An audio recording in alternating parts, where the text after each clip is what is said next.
Shalom sobat-sobat yang dikasihi Tuhan. Ada kabar sukacita yang hendak saya sampaikan kepada Anda semuanya. Sobat-sobat yang dikasihi Tuhan, baru belakangan ini saya mulai rajin memposting renungan-renungan dalam channel saya Kabar Sukacita. Pada awalnya saya kurang menggeluti pewartaan di media sosial, tetapi saya terinspirasi dari seorang pastor paroki di Jakarta. Saya sempat ngobrol dengan dia dan dia mengatakan sudah saatnya kita wartakan yang baik di media sosial. Dan memang sobat-sobat yang dikasihi Tuhan, di media sosial sudah banyak hal-hal yang tidak baik yang diwartakan. Sudah saatnya kita orang-orang yang percaya pada Kristus, kita para pengikut Kristus, kita mewartakan yang baik, mewartakan tentang Tuhan, mewartakan tentang iman, mewartakan tentang kasih karunia, pengampunan yang telah kita alami kepada banyak orang. Pikiran saya pertama ketika saya membuka dan mewartakan renungan dalam channel saya Kabar Sukacita, pikiran saya, ya silakan orang yang nonton, ya silakan, tidak nonton tidak apa-apa juga.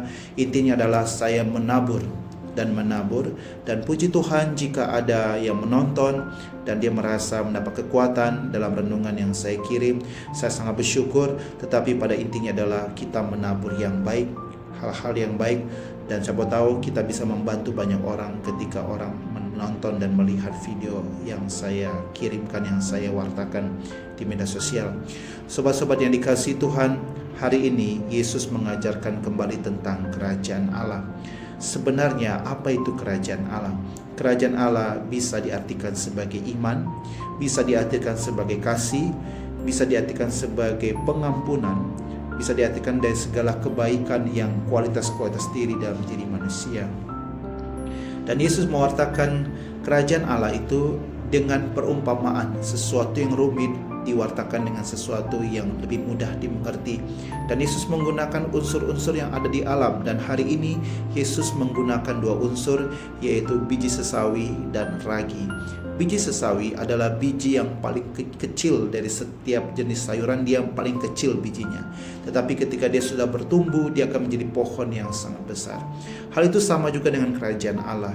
Kalau kita artikan sebagai iman meskipun kecil sekali dalam diri seseorang, tetapi kalau dia merawat, menjaga, melindungi, dan itu akan berkembang akan menjadi pohon yang sangat besar. Dari iman tersebut itulah dia bisa membantu banyak orang. Dan juga kerajaan Allah, Yesus ajarkan juga dengan perumpamaan, yaitu dengan ragi. Ragi adalah hal yang sangat kecil, benda yang sangat kecil, tetapi ketika dia sudah bercampur dengan adonan roti, dia bisa mengembangkan roti dan mempengaruhi roti. Nah, itulah kerajaan Allah.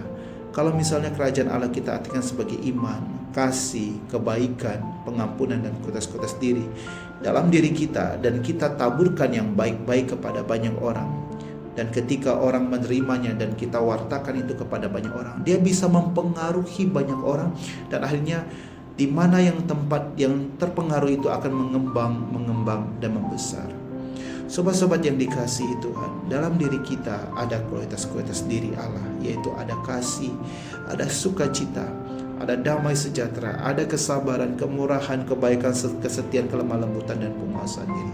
Dalam diri kita ada kualitas-kualitas diri dari Allah sendiri. Dan iman kita juga peroleh dari mana? Dari sakramen-sakramen yang kita terima. Dan kita diminta untuk mengembangkan itu semua, supaya apa? Kita bisa menjadi terang dan garam bagi siapapun dimanapun kita ditempatkan. Tetapi kadangkala dosa malah menghancurkan kualitas-kualitas diri kita. Kadang-kadang kita berjuang untuk melawan dosa, tetapi kadang-kadang kita sendiri tidak mampu untuk menolak dosa datang kepada kita. Kita bersyukur bahwa ada Roh Kudus, ada sakramen pertobatan. Kita cari sarana-sarana tersebut supaya apa? Supaya kita membersihkan diri kita, dan kualitas-kualitas diri kita pun akan semakin berkembang dalam kehidupan, sehingga kita bisa menjadi ragi dimanapun kita berada. Kita menabur yang baik, kita mempengaruhi banyak orang dengan hal-hal yang baik, sehingga dimanapun pribadi, tempat dimana kita ditempatkan akan terpengaruh dari segala kebaikan, dari segala apa yang kita taburkan dimanapun kita berada. Mari kita menjadi terang dan garam dimanapun kita berada, dengan apa? Mengembangkan yang baik, menjaga, memelihara, dan mengembangkan yang baik dalam diri kita. Shalom, Tuhan memberkati Anda semuanya.